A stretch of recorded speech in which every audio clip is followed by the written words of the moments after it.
Hi everyone, in this section we want to get into something that's maybe a little bit more realistic than what we've been doing. Not that our linear models we've been working on are terribly unrealistic, but often the situation isn't that you're given a linear equation or that you're given 2 points that you make the line go through. It's that you're given a lot of data points and you're trying to fit a model, which may be a line and it may not be a line. We're going to focus on linear again for now, but we will look at nonlinear things shortly. So the first thing that we need to be able to do is just to sketch or create a scatter plot. So I'm going to work on some of the by hand stuff first. We're basically just plotting points when we make a scatter plot. And once we're done, we'll look at the pattern and see if we see a linear trend or some other sort of trend. So I want to plot reaction time versus hours spent weightless. And it looks like I called reaction time capital T above and lowercase t in the table, so I'm just going to make those match. So we're saying your reaction time will depend on how many hours you've spent weightless. So T is on the vertical axis and H is on the horizontal axis. And remember to always label those axes either with words or with variables if you have them. So each of these are in the right order. We're going to say 5 is the basically x coordinate and 0.7 is the y coordinate, and we're going to plot those. So we'll go to where x is 5, and then we'll go up to 0.7, and we just plot a data point. We're next going to go through 6, 1.08. So 6 is right next tick mark over. 1.08. Okay, so just shy of 1.1 would be right about here. So note that I'm paying attention. If this is 1 to 1.2, then that little grid line in the middle has to be at 1.1. And if we're going from 5 to 10, we count those out. Each tick mark has to be 1 on the horizontal axis. Next is 7, 1.02, 8, 1.26, 9, 1.62, 10, 1.42, 11, 1.47, 12, 1.85, 13, 2.02, and then 14, 1.93. So this is my scatter plot. If that's all you're asked to do, that's fantastic. You're done. When I'm looking at this, I see an increasing trend, so my y values are getting bigger as my x's get bigger, or reaction time is increasing with the amount of time spent weightless. And I do think a straight line is a reasonable idea for this amount of data. Maybe if we got more data, we'd start to see a curve, but what I'm looking at, some kind of straight line through there seems great. All right, the next part of these directions are to find an eyeball best fit line. So I've sort of used my highlight tool to show you about what I think a line should look like. At this point, our job is to actually sketch in that line and find its equation. So if you're doing this on paper, I highly recommend getting some sort of straight edge and kind of wiggling it around until you see something that you think fits the trend. So I'm going to use a little bit of technology here and say, I think that's pretty good right there. Maybe tip this just a little more. So I think that looks like a decent best fit line. So to find the equation, let's see, we need to find 2 points on the line or a point and a slope.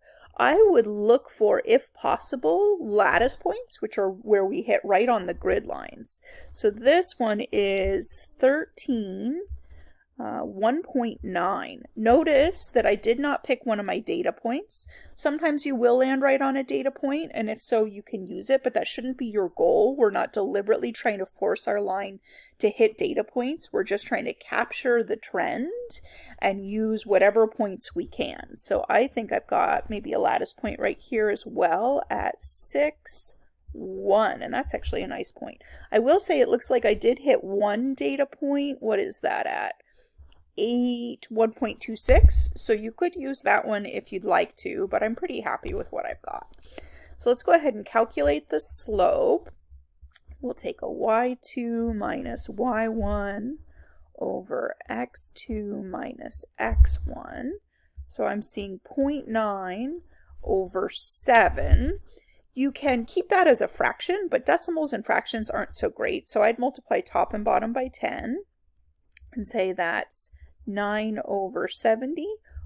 Or, since this is a word problem, it would be okay to convert that to a decimal and use an approximate answer. So if it's not a word problem, give me a fraction. If it is a word problem, a tiny bit of rounding error is going to be a lot smaller than the fact that we just kind of eyeballed this, so I'm really not worried about it.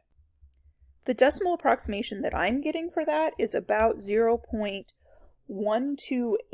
I'm going to say 0.129. So I would say generally at least 2 decimal places. I feel like maybe I'm going to go for a third here because I am going to have to use that slope to find my y-intercept. So that's the next part of this.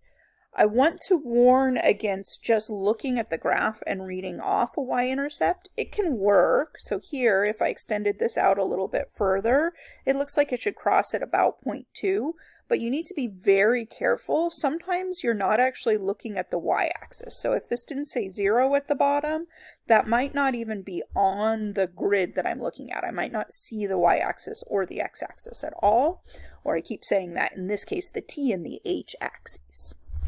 All right, so let's go ahead and find the equation for a line. I think I've been favoring point slope formula actually, so let's go ahead and use slope intercept form for this one. Oh, and here I'm doing it again. So y for me is t, and x for me is h, plus some unknown y-intercept that we think should be close to 0.2. We will pick either point. I'm going to use the 6, 1 because that looks nice and easy to work with. So if we plug in 6 for h, we should get 1 for t. Okay, so 0.129 times 6 is roughly 0.771. If that doesn't exactly agree with what you get if you try this, I am keeping this calculation in my calculator, so even though I rounded to 0.129, it's using a much longer version of that decimal in the calculations that I do afterwards to try and avoid compounding that rounding error. So if we subtract that from both sides, I get about 0.229 equals b, and that is close to the 0.2 that I thought I was seeing on my graph. Again, the line I drew in the first place isn't perfect, but I think we're being a little more accurate by continuing to use our points. So putting this all together, I get that t of h, we may as well use our function notation here. So reaction time as a function of hours spent weightless is equal to 0.129h plus 0.229. So this is my model. Your model is just the equation or sometimes graph or whatever that you're using to fit the real world situation or the real world data that you're working with. My model is my equation, and I could now use that to make predictions. I could do a lot of different things with it. Any of that kind of stuff, plugging in numbers, setting equal, interpreting slopes and intercepts, that's all stuff that we've done in the last section. So I will do some of that at the end of this video, but I want to focus on some of the new stuff first. So the next thing that I'd like to do is to show you how to do that in Desmos, and I'll play around with finding an eyeball best fit line in Desmos. And then I also want to show you how to get Desmos to find you its best fit line, which is going to be better than what our eyeballs tell us. So let's scroll back up to our table, and then I'm going to pull Desmos up right to the side. Sometimes you can select the table and just copy and paste it out. It's not working out of my PDF here, so I'm going to show you the other way anyways, but that's worth trying. It can save you some time entering these things. So we just need to hit this plus button and we need to add a table, and then we're just typing in this data. So we've got 5.76, 1.08, 7, 1.02, 8, 1.26, 9, 1.62, 10, 1.42, 11, 1.47, 12, 1.85, 13, 2.02, 14, 1.93. Okay, so there's your table, and double check, make sure you've got everything in there right, which I can already see I do not. This should be 0, 2. All right, so there it is. And I'm going to go ahead and make this a little bit bigger now. And I'm not really seeing what I drew before, but I don't find that terribly shocking because I haven't worked on setting a window yet. So you'll be doing lots of setting windows. I think to match what I had before, I'm going to go from 0 to 16. And then on the y-axis, let's go 0 to 2.2 maybe? That's a little more, I think, than I gave you on the other grid. But that looks pretty good. That's looking a lot more like what we had before. Okay, so let me show you one way to get Desmos to allow you to do this eyeball best fit. You could just type in here y equals mx plus b, and I don't know if you need that space between the m and the x or not, but I did it just so that it doesn't look at mx as a single variable. And then I'm going to tell it to make sliders for both of those. So now we can play around. If we drag this, you can see our slopes get bigger and smaller.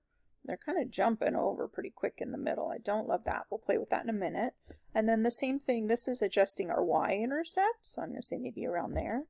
With the slopes, if you don't like the, I don't know, precision that you're getting out of that, you can just click next to the number and it lets you set what you think you want to look at. And then it also lets you set your step. So this gives you a little bit more precision. I think it starts at 0.1, so I'm going to try 0.01.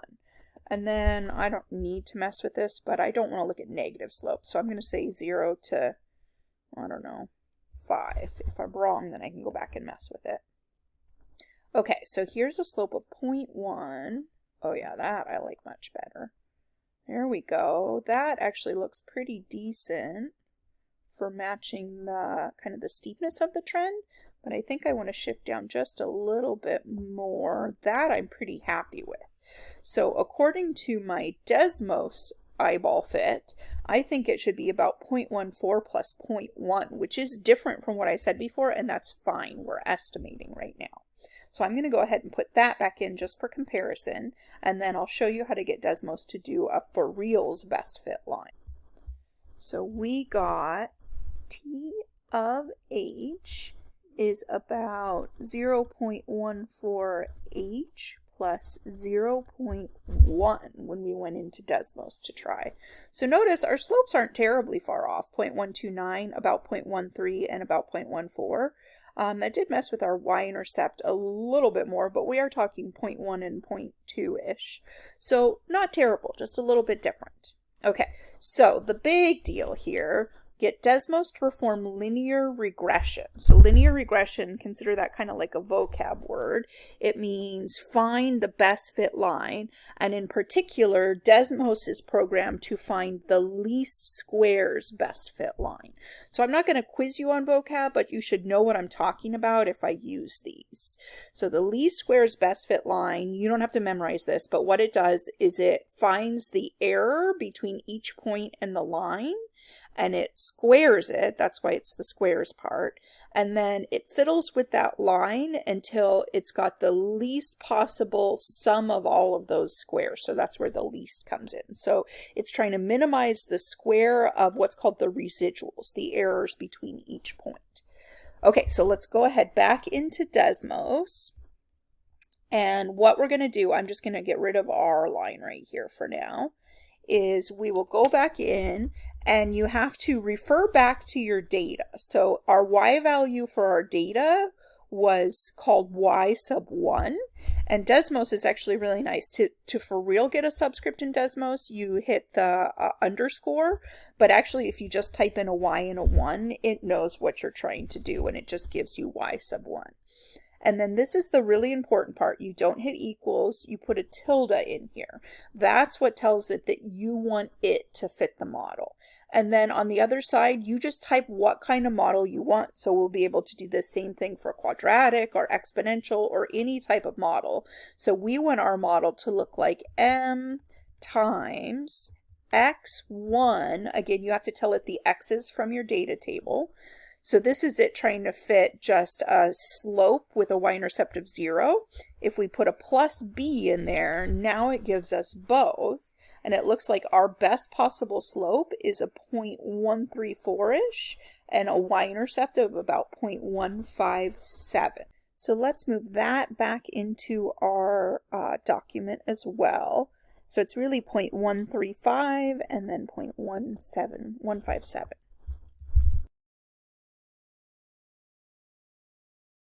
And that's T of H equals. So we now have 3 different versions of this model. And again, none of them are too far apart. They're all pretty decent. But this last one officially minimizes the squares of the residuals for this line and probably really does the best job of any of the ones that we found.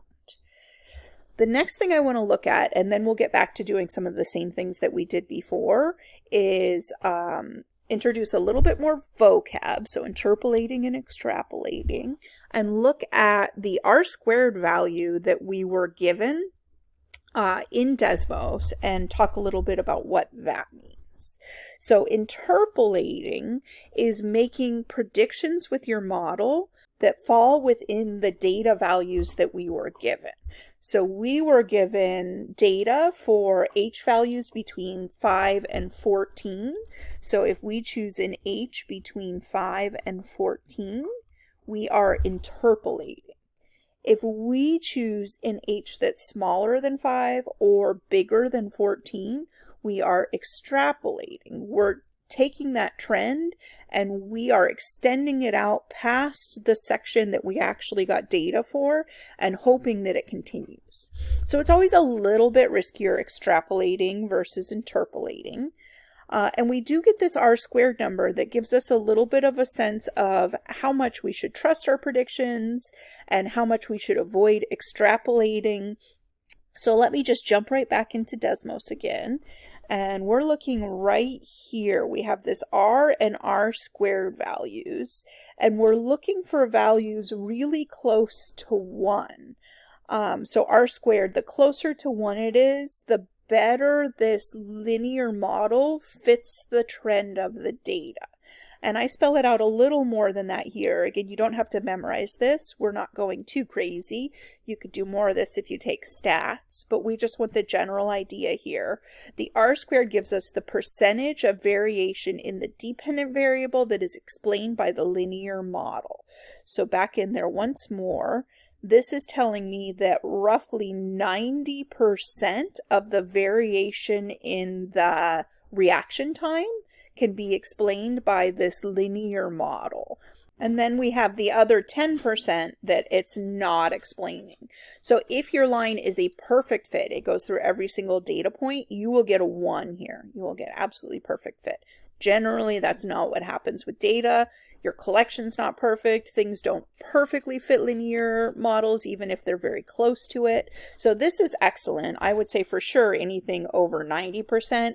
I feel pretty great about the model that I've chosen, and I feel decently confident that I can do some extrapolating. So I maybe don't want to go out to like 50. That's getting pretty far, but I would feel comfortable plugging in x values bigger than 14 to get some reasonable predictions. Okay, so those are the new technology pieces. This is plenty long, so I'm going to cut here, and I'm going to make a separate video of me answering some of the questions that are a lot more similar to what we did in the previous section. I'll maybe pull it a little bit more, getting Desmos to help me answer that, but watch or don't watch as you see fit on that one. If you feel comfortable interpreting slopes and plugging in values and all of that kind of stuff, then you're probably fine, but it's there if you just want another run through those things.